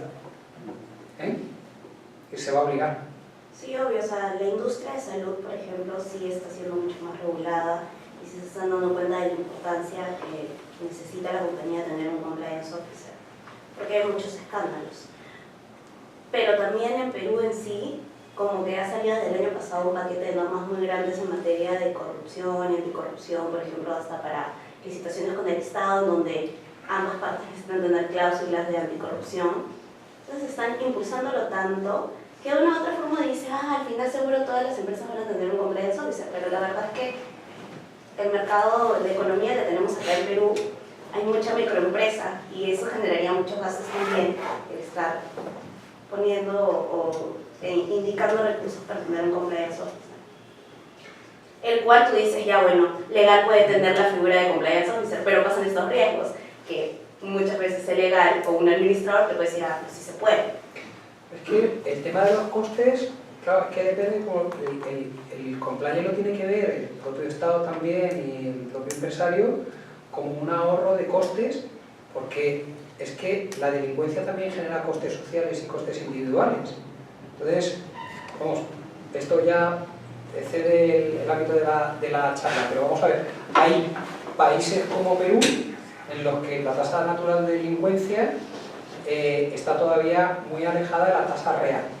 Entonces, los costes sociales que genera la delincuencia, directos e indirectos, son un factor que frena el desarrollo del país. O O sea que precisamente en países como Perú el cumplimiento normativo tiene mucho más sentido que en Noruega, que tiene su tasa natural de delincuencia, o que en España, que la tenemos sobrepasada pero ligeramente, según Unicredit. Entonces, cuanto mayores costes está generando la delincuencia, más sentido tiene el cumplimiento normativo en el derecho de empresa. O sea, por lo menos la visión económica es así. Hay unos bonitos gráficos también que explican claramente por qué se produce este efecto. Pero que el compliance al final no es un coste, es un beneficio social y se supone que, claro, para el empresario no para el delincuente. Para el delincuente, desde luego, claro que efectivamente es una molestia. ¿Alguna otra pregunta? Nuevamente expresamos nuestro agradecimiento en nombre de Carlos de Asociados y de CEPE, al doctor Carlos Arangués, igualmente a la rueda de panelistas que nos han tenido, especialmente al doctor Carlos Vice por su presencia. Muchísimas gracias y muchísimas gracias a todos. Muy amables. Buenas noches.